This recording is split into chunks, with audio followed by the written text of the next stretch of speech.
Let me tell you something, and listen very carefully, because what I'm about to say, they won't tell you on television, they won't write it in the newspapers, and the bureaucrats in the world capitals, they won't admit it either. But I will say it boldly. Pakistan's foreign ministry is doing one of the most extraordinary strategic and spiritually aligned diplomatic operations in the modern world, period. When the world gets noisy, when the pressure builds, when leaders start pointing fingers and making threats, Pakistan does something rare, something powerful. It doesn't flinch. It doesn't get pulled into the storm. It watches. It calculates. It moves with wisdom, not impulse. And that, my friends, is the mark of real strength. We are living in an age where people confuse loudness with power. They confuse chaos with influence. But power, true power, is silent. It is centered. It is emotionally and spiritually detached. And that's why Pakistan's foreign ministry stands out like a beacon in a very broken world. Let me explain something very important, something most leaders will never understand. Emotional detachment is not apathy. It is mastery. It means you're not driven by fear, not by panic, not by your enemies, and certainly not by the noise of the media. You are driven by purpose. And when you're driven by purpose, you become dangerous because you're unshakable. That's exactly what I see in Pakistan's diplomatic posture. A refusal to be baited, a refusal to kneel, a refusal to lose sight of the bigger picture. That's what winning looks like, not in the short term, not in the headlines, but in the halls of history. Let me tell you this, it takes divine insight to stay calm in chaos. Most people respond to pressure with panic. They react, they spiral. But when you are spiritually grounded, when your mission is higher than yourself, you don't react, you respond. You don't chase approval, you hold your ground. You don't speak unless the moment requires divine timing.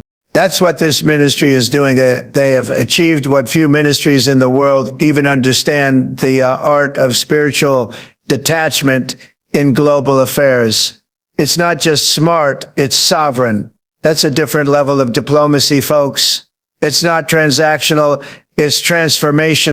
You see, emotional detachment gives birth to clarity, and when you have clarity, your enemies lose control over you. They can threaten, lie, provoke, and manipulate, and yet you still operate on your terms. That's what Pakistan's foreign ministry has done. They've taken control of their own narrative. And guess what? When you don't react emotionally, you force the world to pay attention. The weak scream, the strong build, the wise remain unmoved. That's exactly what I see right now. A foreign policy built on purpose, not pressure, on discernment, not desperation, on vision, not vanity. This is not just about policy. It's not even just about politics. It's about posture, spiritual posture, purpose posture, the kind of posture that says, we don't need to be loud to be heard. We don't need to be aggressive to be powerful. We know who we are, and we know where we're going. Now listen carefully, because this part is important. Most foreign ministries act like they're playing chess, but they're really just playing poker, bluffing, gambling, reacting. But what I see in Pakistan, they're not playing games. They're building legacy. That's the difference. And that difference is what separates the prophetic from the political, the powerful from the popular, the temporary from the timeless. So I say this with total conviction. Pakistan's foreign ministry is showing the world what spiritual power in politics looks like, unshaken, untouched, unapologetic. And when you see that kind of leadership, you praise it, not just because it's effective, but because it's right, because it comes from a place of stillness, truth, and divine order. The world may not understand it yet, but they will. True diplomacy requires strength wrapped in silence, not noise. It is not the diplomat who speaks the most, who calls the most press conferences, or who rushes to defend themselves at every moment of global tension that wins the long game. No, it is the one who knows when not to speak, who knows the immense power of patience, who understands that silence is not weakness, it is strategy, it is wisdom. The loud ones often reveal too much. They expose their insecurities, their lack of preparation, their need for approval. But the one who sits still while the world burns around him, who waits, who observes, who chooses their moment carefully, that person holds true power. And when that kind of power is used in diplomacy, it becomes unstoppable. The world has confused noise with strength. Politicians and diplomats alike often believe they must respond instantly, tweet their thoughts, argue on screens, and make sure every camera is pointed their way. But what does that actually achieve? It creates confusion. It breeds chaos. It invites criticism, not control. Real strength in foreign policy is about restraint. It is about knowing that the loudest person in the room is usually the weakest, and the one who can sit in silence, who can absorb the pressure, who can wait for clarity. That person shapes history. Because when they do speak, people listen. When they do move, the world shifts. Silence in diplomacy is not passivity, it's preparation. It is an act of control. It tells your opponent, you will not dictate my pace. You will not provoke my reaction. You will not define the battlefield. The great statesmen and ministries of history, those who left a mark, those who stood firm while empires trembled, they were not addicted to noise. They were anchored in silence. They used words like weapons, and they never wasted ammunition. They understood timing, and they understood that the more silent you are, the more powerful your voice becomes when you choose to raise it. Pakistan's foreign ministry has shown that kind of strength. When others tried to corner them, when the global stage tried to pull them into reactionary chaos, they did not scream, they did not beg, they did not perform, they stood firm. That's not diplomacy by default, that's diplomacy by design. It's a mindset, it's spiritual detachment applied to political strategy. Because when you are secure in your mission, you don't need to prove anything to anyone. You don't chase validation. You let the storm pass. And when the dust settles, you're still standing calm, unmoved, ready. In silence, you control the energy. You set the tone. You unsettle your enemies and you elevate your allies. That's real leadership. That's real diplomacy. It's not about making noise. It's about becoming so centered, so clear, so prepared that even your silence speaks louder than 1,000 speeches. And when that silence is wrapped in strength, guided by purpose, it becomes a force the world cannot ignore. A nation that stands calm under pressure commands the battlefield of negotiation. In global politics, tension is not an exception, it's the rule. Crises come and go, accusations fly, alliances shift, and narratives spin faster than the truth can travel. But amid all this noise, the nation that refuses to panic, that does not get swept up in the emotional tide, becomes the one that actually shapes outcomes. Calmness is not a luxury, it is a weapon. It creates space to think, to watch, to discern. In that space, power is forged, not by accident, but by intention. When a country remains composed under diplomatic fire, it does something very unique. It forces others to react. And when others are reacting, they are no longer in control. Calmness becomes a silent form of offense. It shifts the energy. The nation that keeps its cool, that doesn't flinch, that doesn't get emotionally dragged into the theater of global politics, it suddenly becomes the one holding the steering wheel, even if others don't immediately realize it. Negotiation, after all, is not about who talks more. It's about who influences more. And influence is born from confidence, not chaos. This is the art of negotiation that so many miss. The battlefield isn't always physical, it's psychological, it's spiritual. And when a nation has trained itself to operate with composure, even under immense international pressure, it signals something that terrifies adversaries: inner strength, because calmness is not the absence of threat, it is the refusal to surrender to it. The world watches for weakness, the world watches for emotion, but when you show none, when your responses are measured, mature, and masterfully timed, you become unpredictable, and unpredictability is a source of leverage. Pakistan's foreign ministry has demonstrated this principle time and again.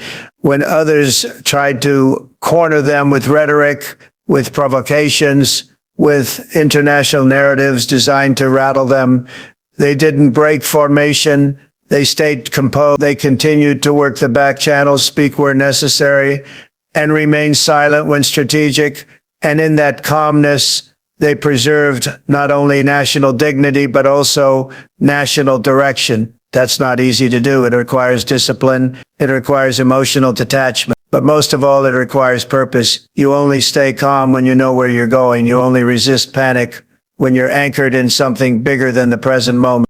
Pressure reveals character. When the heat is on, some nations collapse into reactionary decisions. They scramble for public support. They chase headlines, and they weaken their own negotiating power by showing their desperation. But the ones who breathe deep, who wait, who carry themselves with unshaken posture, those are the ones who command the boardroom. That's how wars are avoided. That's how respect is earned. That's how sovereignty is protected.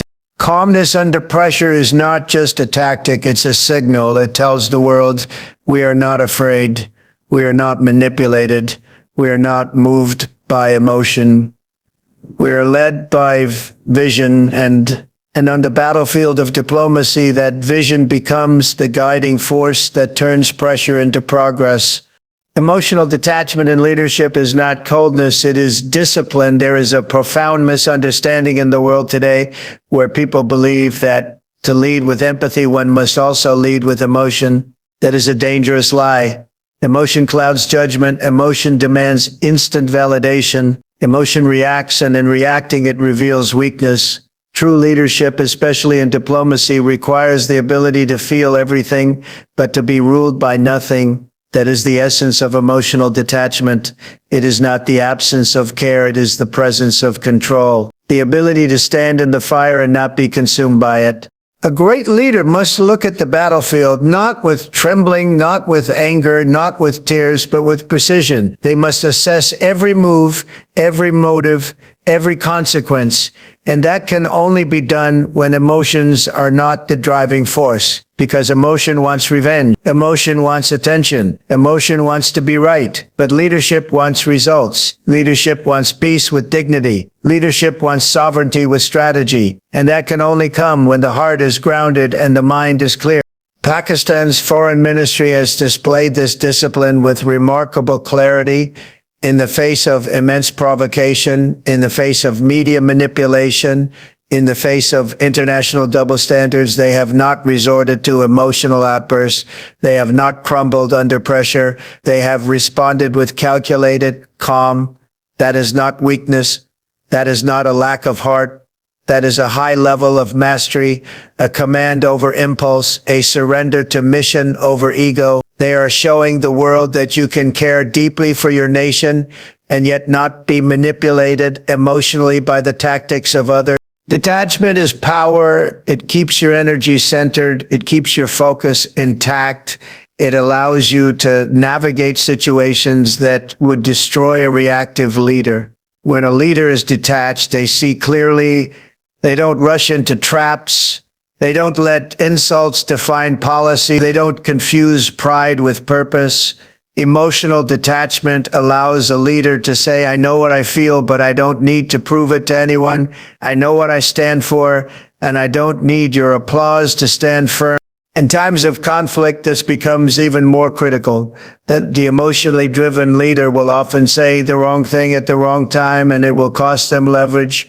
But the detached leader waits, they listen, they interpret what is not being said. They move when the moment is right. That's how long-term victories are achieved, not through shouting, not through emotional appeals, but through composed, courageous, disciplined decision-making. In diplomacy, words are weapons, but silence, timing, and control, they are artillery. A detached leader chooses their arsenal wisely. Pakistan's foreign ministry has embraced that principle. They are not here to be liked, they are here to lead. And in that emotional detachment lies not only discipline, but destiny. Because in the end, the leader who is not swayed by the storm is the one who becomes the storm. Spiritual insight is what separates reactive diplomacy from prophetic diplomacy. The world is filled with diplomats who know how to respond, who know how to make statements, hold press conferences, and follow the script of modern geopolitics. But very few operate from a higher dimension. Very few understand the deeper forces at play, the undercurrents of time, truth, justice, and legacy. That understanding, that discernment is what we call spiritual insight. It's not written in manuals. It's not taught in institutions. It's cultivated in silence and vision and an unwavering purpose. Reactive diplomacy deals with symptoms. Prophetic diplomacy addresses the root. When you're reactive, you're always on the defense. You're constantly responding to what others do, what others say, what others demand. You live in a cycle of reaction. always behind the curve. But when you carry spiritual insight, you are ahead of the moment. You're not reacting, you're positioning. You're not trying to survive today, you're shaping tomorrow. And that changes everything. It means your moves are not determined by headlines, but by foresight. It means you see what others cannot. You sense timing. You sense alignment. You know when to speak, when to move, and when to let the silence do the work. Pakistan's foreign ministry has shown evidence of this rare understanding. In the most unpredictable of global circumstances, they have refused to be led by noise. They have resisted the trap of instant gratification. Instead, they have displayed a posture that is rooted in something deeper, something that looks beyond political gains and sees strategic timing. That is not the product of routine diplomacy. That is a product of spiritual awareness, an awareness that understands every international move is connected to something greater: history, identity, justice, and divine order. And when you operate with that kind of clarity, you become prophetic in your approach. Reactive diplomacy is driven by fear. It's reactive to criticism, reactive to threats, reactive to pressure. But prophetic diplomacy is driven by insight. It is governed by inner vision, not outer noise. It doesn't rush to defend its image because it's too busy defending its purpose. It doesn't panic over perception because it sees beyond the moment. That's not just powerful, it's sacred. It brings a sense of authority that cannot be explained, only felt. And when a ministry operates from that level, it earns respect not just from allies, but even from its adversaries. In prophetic diplomacy, every word is weighed, every silence is intentional, every gesture is a message. You're not just managing foreign relations, you're stewarding destiny. That's a different responsibility. That's a different level of accountability. It requires patience. It requires unshakable clarity. But most of all, it requires the ability to listen not just to nations, but to the call of history. Pakistan's foreign ministry, through its actions and posture, is not merely reacting to world events. It is moving with timing, with truth, and with deep strategic wisdom. That's how prophetic diplomacy is born, not in noise, not in panic, but in the stillness of purpose and the clarity of vision. Pakistan's foreign ministry has mastered the power of not reacting, and that's power. In the world of diplomacy, where every word is dissected, every silence is judged, and every action is amplified, the ability to not react is one of the most potent forms of control. It is easy to respond. It is easy to issue statements, to hit back, to defend, to retaliate with emotion. But when a nation chooses instead to observe, to assess, to wait for its moment, then it moves from the realm of ordinary politics into the domain of strategy. Reactivity is weakness disguised as urgency, but restraint, chosen and deliberate, is power refined by wisdom. To not react is not to be indifferent. It is to be fully aware and still unmoved. It is the refusal to be manipulated by provocation. It is the discipline to not let external pressure dictate internal direction. That is what real power looks like. It is not always loud. It does not always come with a declaration. Sometimes it comes through absolute calm, through silence, through stillness. And that stillness becomes deafening in a world addicted to noise.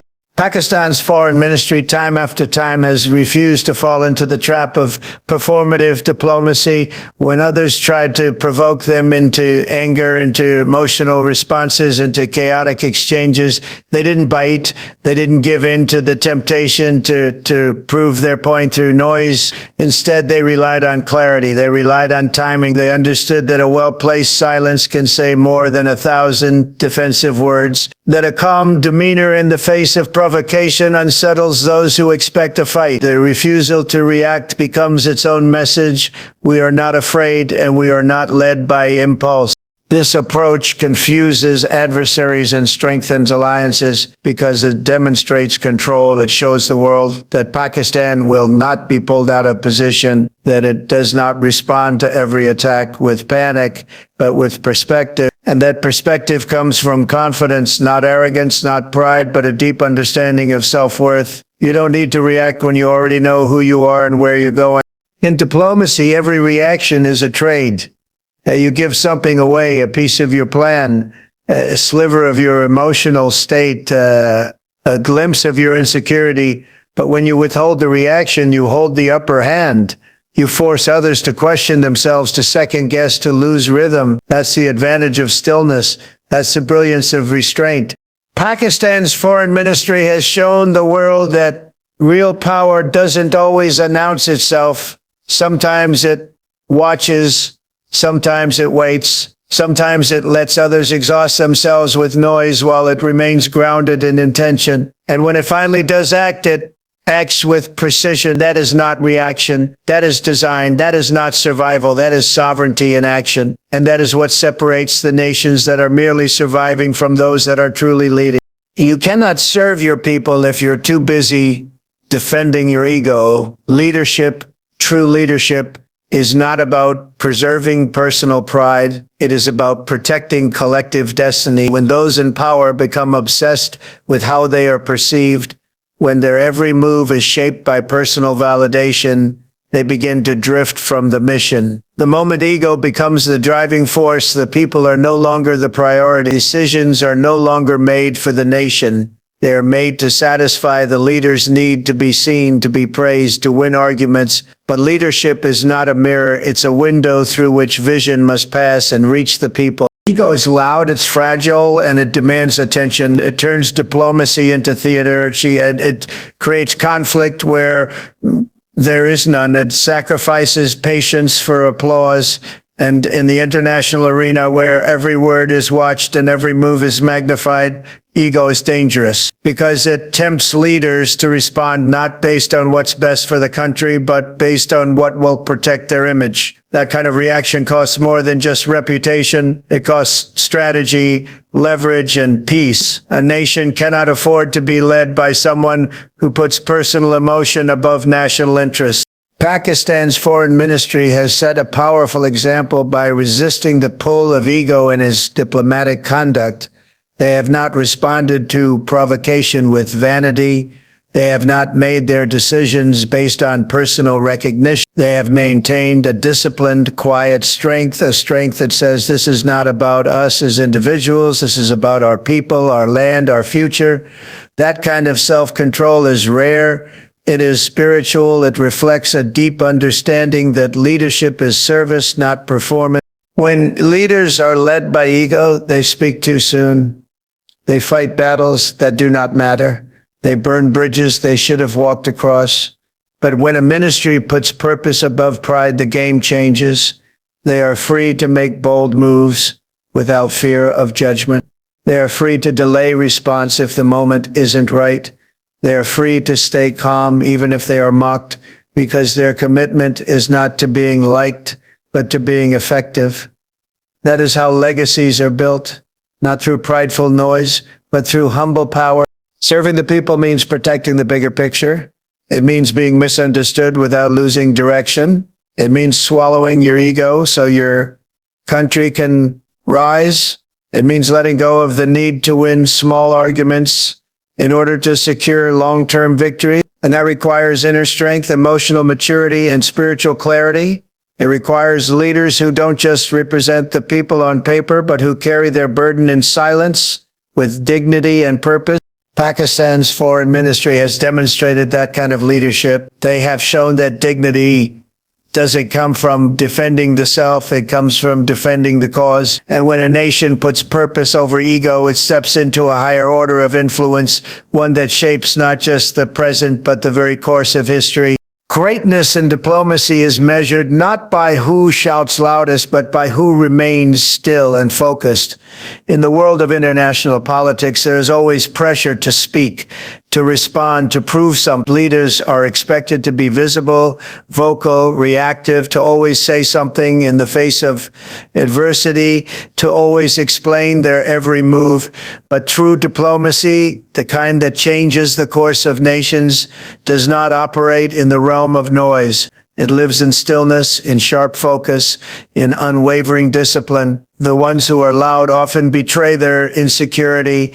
They want to be seen as strong, but they don't understand that strength doesn't need an audience. It needs results. Stillness is misunderstood.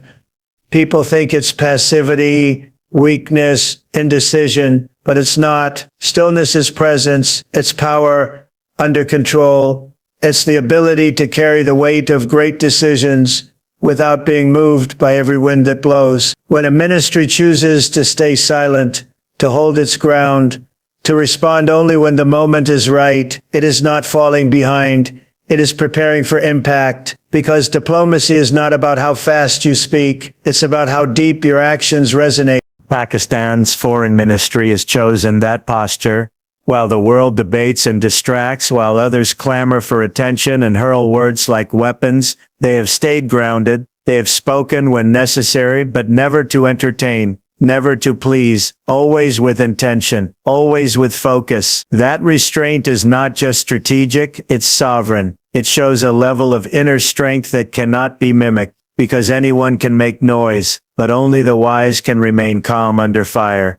Focus in diplomacy is not a tactic, it's a mindset. It means you are not swayed by emotion. You are not reactive to every criticism. You are not drawn into every game. You know what matters. You know what you stand for. And so you don't waste your energy defending what doesn't deserve your attention. That's where real progress is made. That's how victories are won, not by who screams first, but by who holds their ground the longest, with clarity, with patience, with resolve. The loudest ones usually burn out. They react without thinking. They make promises they can't keep. They start conflicts they cannot manage. But the focused diplomat, they preserve peace while preparing for anything. They are not seeking applause. They are building foundations, and foundations are not loud. They are solid, deep, and enduring. Pakistan's foreign ministry, by choosing stillness over performance, has earned a kind of authority that cannot be bought.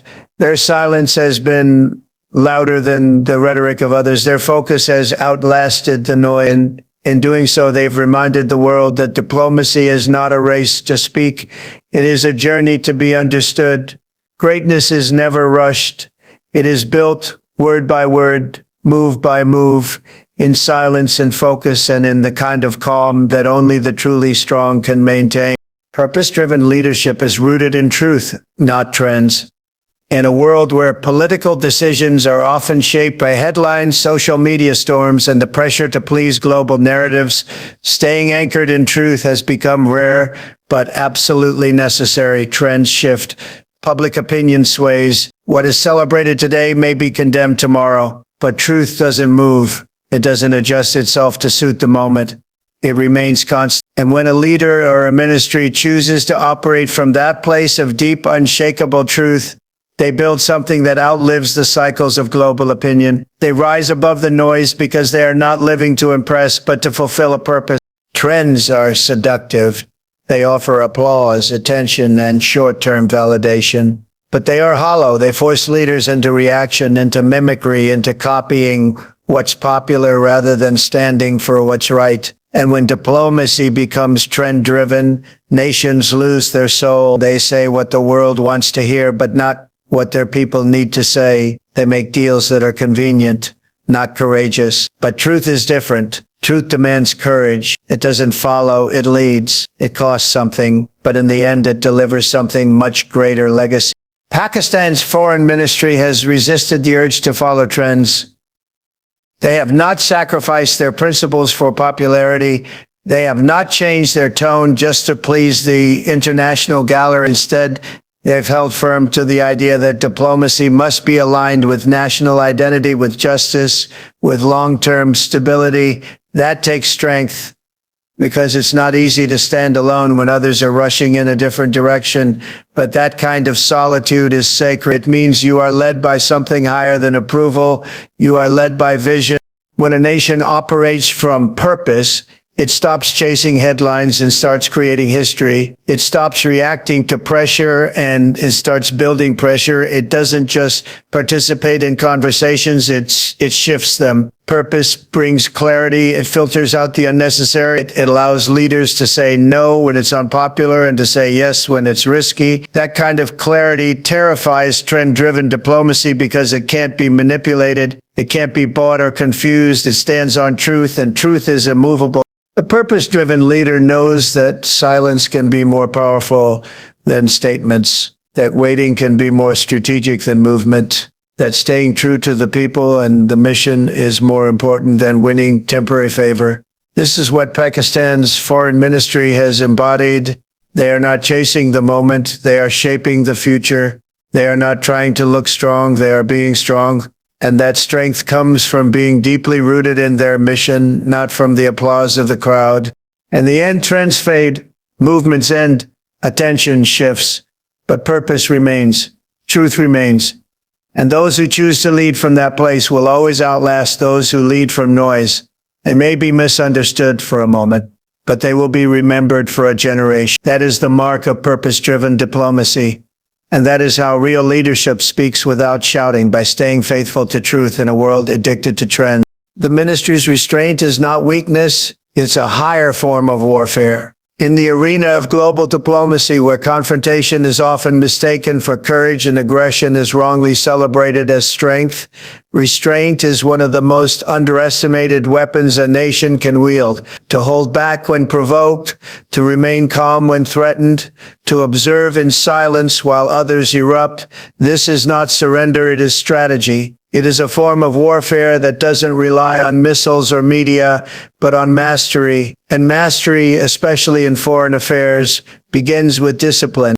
There is a war that takes place before the first word is spoken, before the first document is signed. It is the war of perception, of posture, of presence.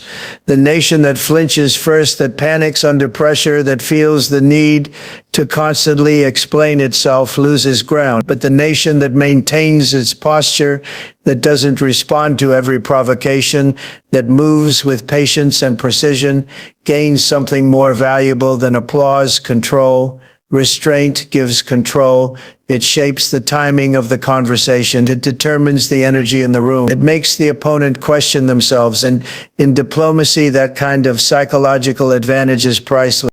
Pakistan's foreign ministry has used restraint not as a passive stance, but as a tactical position. When false narratives were launched against them, they didn't react recklessly. When provocations came, they didn't shout back in desperation. They watched. They listened, they let the noise run its course, and in that stillness, they demonstrated a kind of strength that few can match.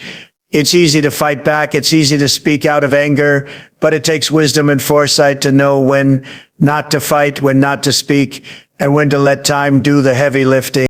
This kind of warfare is slow. It doesn't satisfy the impatient. It's not flashy. It doesn't trend on social media, but it is enduring. It leaves a lasting impact. It doesn't exhaust energy on every battle. It reserves its strength for the war that matters. That's what restraint does. It protects your power from being wasted. It allows you to choose the terrain of engagement. And more importantly, it shields your nation from being pulled into traps set by others. The world often mistakes quietness for uncertainty. But in reality, it is the loudest who are often most unsure. The ministry's restraint has proven that silence can be louder than noise, that calmness can be more intimidating than anger, and that waiting for the right moment is not hesitation, it is readiness. In the end, it is not the leader who reacts first who wins, but the one who reacts last with the full weight of intention, wisdom, and unshakable clarity. Restraint, when practiced consistently, becomes a shield and a sword. It disarms opponents without lifting a hand. It leads negotiations without raising a voice. And it commands respect without demanding it. That is the higher form of warfare, one that is not waged in chaos but in control. And that is exactly what Pakistan's foreign ministry has mastered. In a chaotic world, the quiet mind holds the loudest influence. When confusion reigns, when the world spins in cycles of crisis, and when leaders scramble to react, the one who remains centered becomes the axis around which everything else turns. The quiet mind is not passive, it is decisive. It doesn't speak often, but when it does, it speaks with weight. It doesn't rush to engage, but it is always prepared. And in the chaos of global affairs, that kind of mind is not just rare, it is revolutionary. There is a power that comes from stillness, a spiritual clarity that allows a leader to see not just what is happening, but why. Most operate on the surface. They respond to events, respond to pressure, respond to noise. But the quiet mind listens deeper. It doesn't absorb the panic of the moment. It moves slowly, with intention. And in that slowness, it gains something the reactive mind never will. insight, because insight is not born in speed, it is born in stillness. Pakistan's foreign ministry has shown the power of such a mind. In times when others rushed to respond, they paused. In times when the global discourse was dominated by accusation and conflict, they chose discernment over drama. That choice, though subtle, has profound consequences. It sends a message that Pakistan will not be shaken, that it will not allow itself to be thrown off course by the whirlwind of international politics, that despite the chaos around it, its center holds firm. A quiet mind is a controlled mind. It does not allow emotion to dictate action. It is not swayed by threats or applause. It is anchored in purpose, and that anchor becomes its strength. And when nations are led by quiet minds, they do not lurch from crisis to crisis. They navigate storms with composure. Their movements may be fewer, but each one carries more meaning. Their words may be limited, but each one lands with greater force. That's because influence isn't measured in volume, it's measured in impact. Diplomacy today often favors noise. The louder the statement, the greater the attention. But attention is not the same as authority, and noise is not the same as influence. Pakistan's foreign ministry has understood that difference. They have chosen not to chase the spotlight, but to let their posture speak. They have demonstrated that silence, when rooted in purpose, becomes a language of power. That a quiet mind, when aligned with a clear mission, becomes a force of stability in a world addicted to instability. This kind of leadership requires discipline. It requires spiritual clarity. It requires the strength to resist the need to be heard just for the sake of speaking. And it's in that resistance that true influence is born, because the quiet mind does not react to the world. It redefines it, does not echo the noise. It silences it with substance. And in doing so, it leads not from volume, but from vision. That is what makes it the loudest voice in a world full of sound. And so in a world where diplomacy has too often been reduced to theater, where noise is mistaken for strength and reaction is confused with leadership, Pakistan's foreign ministry has chosen a higher road, a road of discipline, of purpose, of quiet result. It has rejected the shallow lure of global applause and embraced the deeper calling of national duty. It has proven that restraint is not retreat, that silence is not surrender, and that true leadership speaks less but means more. This is not just strategy, it is spiritual clarity in action. It is emotional detachment for the sake of national vision. And it is a reminder to the world that power is not always loud. Sometimes it is silent, sometimes it stands alone, and sometimes it refuses to move because it knows exactly where it stands. Pakistan has shown the world that strength is not found in spectacle, but in stillness. That real diplomacy is not performed, it is lived with integrity, with patience, and with purpose. And that the nation who does not bend to pressure, who does not chase trends, and who leads from a quiet but unshakable core, that nation will rise. Let this be a message to the world. True leadership doesn't seek to be understood by everyone, it seeks to fulfill a divine responsibility. And when a ministry rises with that kind of wisdom, that kind of clarity, that kind of purpose-driven strength, it doesn't just represent its people. It protects them, it honors them, and it leads them into history with dignity.